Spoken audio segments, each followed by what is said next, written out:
Money friends, CPS లో returns ఎందుకు తక్కువ ఉంటాయి మరియు ఎంప్లాయీస్ సిపిఎస్ లో రిటర్న్స్ గురించి ఎందుకు భయపడతారు? జనరల్ గా ఒక సినారియో చూద్దాం.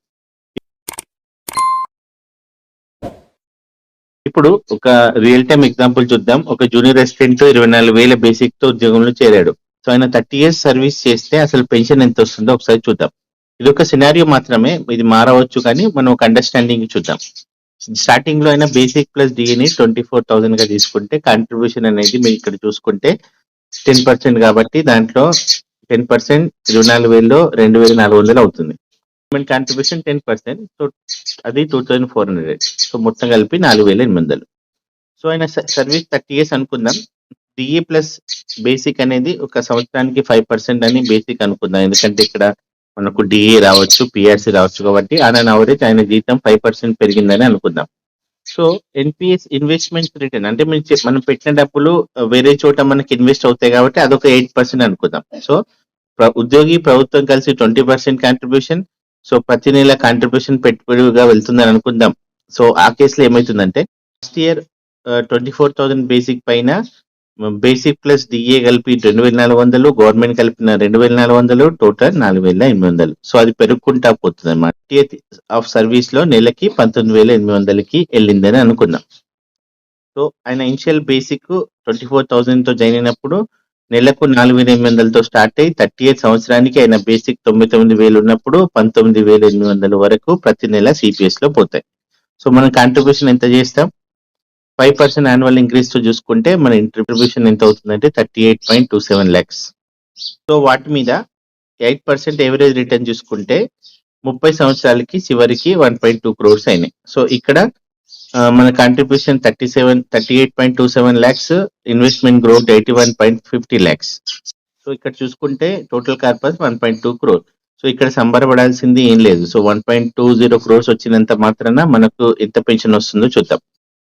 సో ఆయన టోటల్ కార్పస్ లో 1.2 CR లో 60% లంసమ్ వెళ్ళిపోతుంది. అంటే అతను ఆ డబ్బులు తీసుకుంటాడు కాబట్టి 71.86 లక్షలు ఉంటాయి. సో అప్పటి వరకు ఆయన సర్వీస్ మొత్తం పనిచేసినందుకు ఈ డబ్బులతో ఒక ఇల్లు కట్టుకోవడమో, పిల్లలకి సెటిల్ చేయడమో, దానికి ఈ డబ్బులు ఆ టైంకి చాలా తక్కువ. ఇప్పటి నుంచి 30 సంవత్సరాల తర్వాత అంటే 71 lakhs ఇప్పుడు కరెంట్ ఉన్న సినారియోకి 35 lakhs వరకు కూడా ఉండవు అనమాట.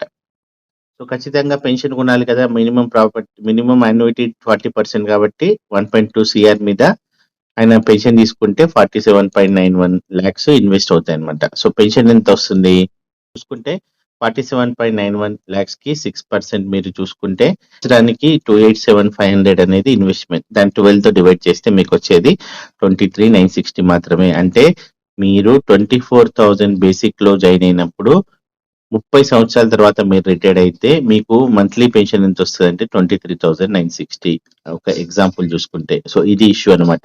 సో మీరు ఈ రోజు జాయిన్ అయిన జీతము బేసిక్ కి కూడా, ఇప్పుడు మీరు జాయిన్ అయింది 24,000 బేసిక్ మీద, దానికి మీకు డిఏలు హెచ్ఆర్ఏ అవన్నీ కలుపుకొని ఒక అమౌంట్ వస్తుంది. అంటే మీ రిటైర్మెంట్ అయిన రోజు 30 సంవత్సరాల తర్వాత మీరు జాయిన్ అయిన బేసిక్ అమౌంట్ కూడా పెన్షన్ రాకపోవచ్చు. సో ఎగ్జాక్ట్ గా ఇంతే తక్కువ వస్తుందని కాదు, కానీ ఆన్ అవరేజ్ అంతే ఉంటుంది.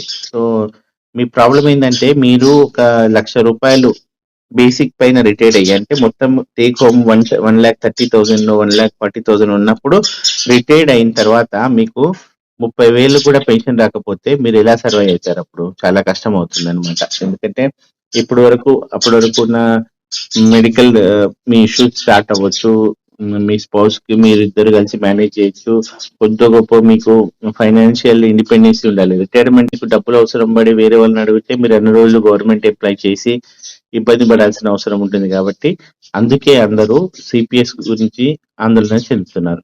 సో మరొక ముఖ్య విషయం, ఇదే సందర్భంలో మీరు మీ అసలు కాంట్రిబ్యూషన్ ఎంత, మీకు ఎంత రిటర్న్స్ రావచ్చు అన్న దాని మీద కూడా ఒకసారి మీరు యాప్ లో తెలుసుకోండి. మీకు ఈ సినారియోలో మీ బ్యాలెన్స్ చెక్ చేసుకోవడంలో కానీ, మిస్సింగ్ క్రెడిట్స్ ఏమైనా ఉన్నాయో చెక్ చేసుకోవడంలో కానీ ఏమైనా ఇష్యూస్ ఉంటే కామెంట్ రూపంలో తెలియజేయండి. మరింత సమాచారం కోసం stay tuned and subscribe to my channel. Thank you very much.